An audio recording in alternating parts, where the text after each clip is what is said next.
He said it under oath, and it stopped the room cold. FBI Director Kash Patel just told Congress, "There is no credible evidence Jeffrey Epstein trafficked young women to anyone but himself," directly contradicting years of survivor testimony and witness interviews naming powerful associates. Epstein survivors, lawmakers from both parties, and even members of Patel's own party are now calling the claim into serious question. So is this a genuine dead end in the investigation, or the latest chapter in the Epstein cover-up story? Stick around, we're breaking down exactly what Patel said, why it matters, and who's pushing back.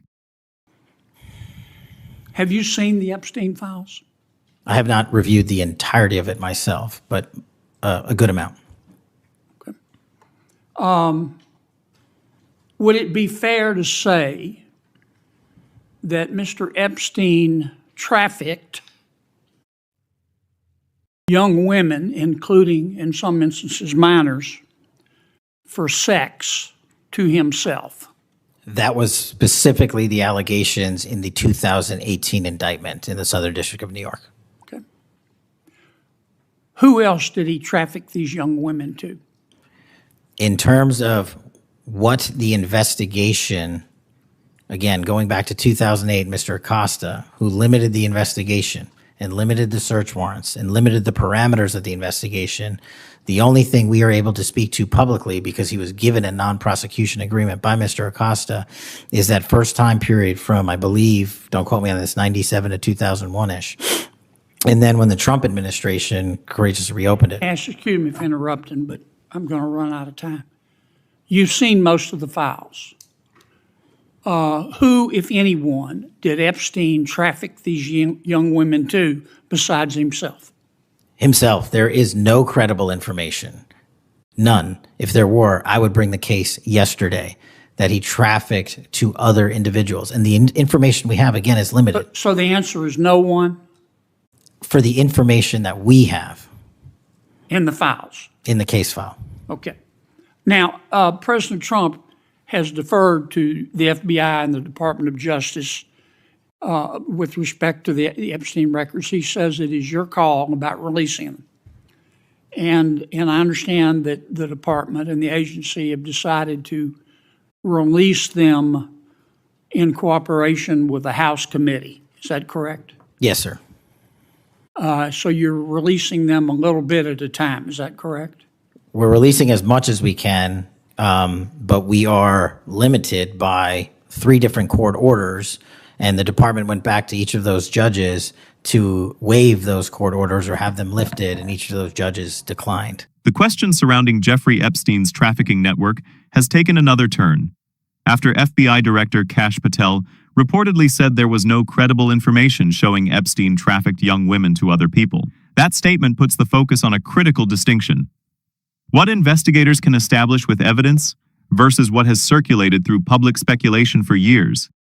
Will you release all of them, or at least as many as you can? We will release everything we are legally permitted to do so. We are continuing to work with the House on the subpoena request. We have substantially complied with it, but we will continue to release whatever we are legally permitted to do so.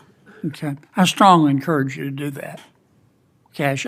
This issue is not going to go away. And I think the central question for the American people is this. They know that Epstein trafficked young women for sex to himself. They want to know who, if anyone else, he trafficked these young women to. And that's a very fair question. I want to know that answer. And I think you're going to have to do more to satisfy the American people's understandable curiosity in that regard. Mr. Chairman, may I just respond to that? I agree, Senator. And what we have done, and just to remind folks, the Epstein case files existed in the 2 prior administrations, in the Obama administration and the Biden administration, and they didn't release anything. And there was President Trump in the first administration that renewed charges against Mr. Epstein.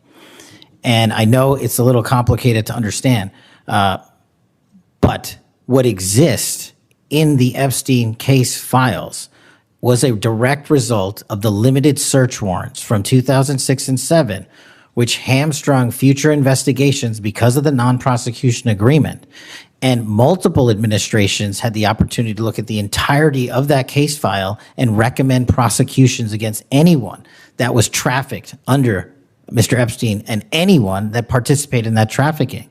And the only person to bring charges was the prior administration against Mr. Epstein. Now, I am not saying The Epstein case is already defined by extensive allegations, criminal proceedings, and years of public scrutiny. But when officials discuss investigative findings, the standard is different from the standard applied in public debate. A claim can be widely discussed and still fall short of the evidence needed to substantiate it. that others were not trafficked and others were not involved.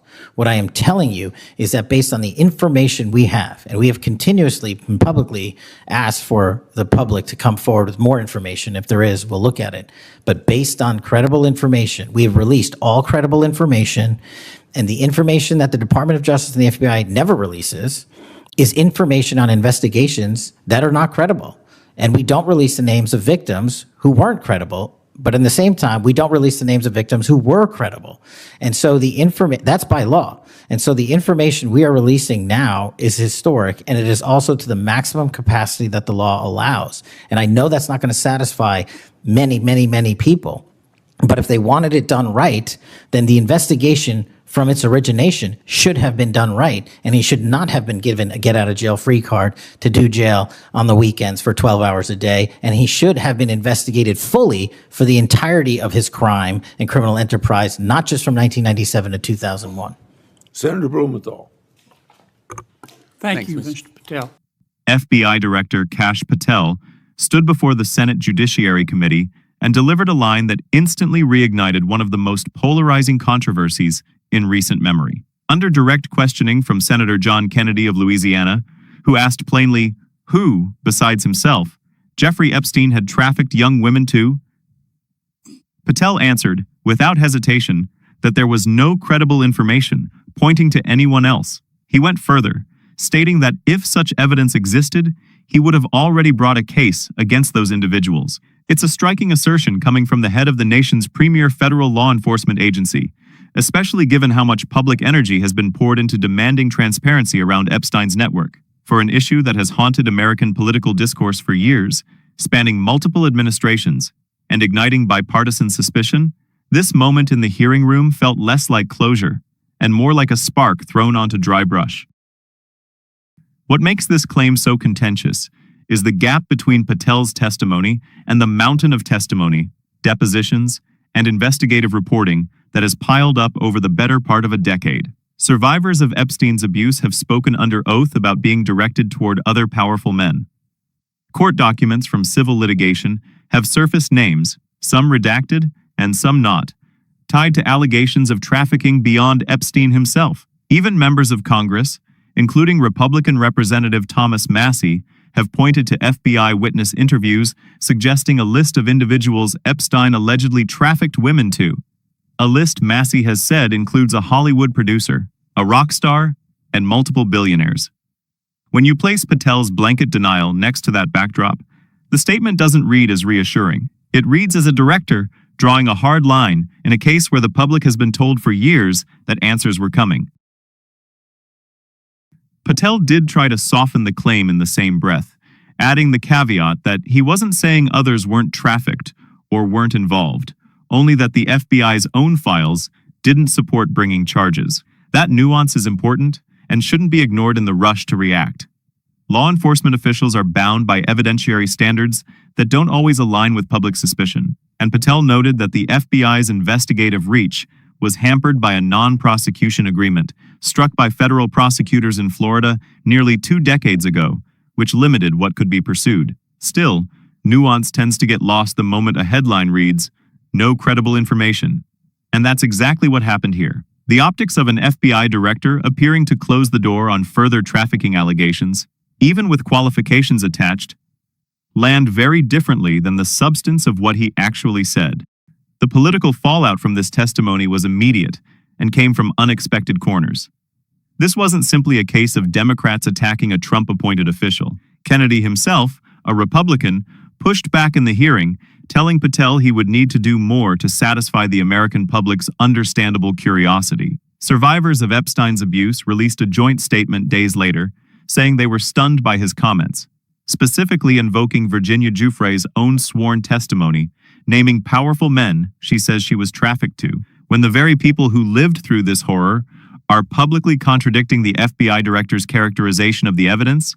That's not a partisan talking point, that's a credibility problem. It suggests the disconnect here isn't about political spin, but about a genuine and troubling gap between what victims have alleged under oath and what the Bureau is willing to formally stand behind. Where this leaves us is uncomfortable but instructive. Whether Patel's statement was legally precise or politically convenient, the effect is the same. It deepens public distrust in an institution that has already spent years fumbling this case. From Epstein's initial sweetheart plea deal, to his death in federal custody, to the DOJ's abrupt decision to end further review of the files. My honest take is that no credible information is doing an enormous amount of work in that sentence, and the American people deserve to see exactly what that phrase is built on. Not just be told to trust it. Transparency doesn't mean releasing every uncorroborated allegation as fact, but it does mean showing your work when survivors are directly contradicting your conclusions in public. Until the underlying files are released rather than summarized, statements like Patel's will keep raising more questions than they answer. And that's a failure this country genuinely cannot afford to keep repeating.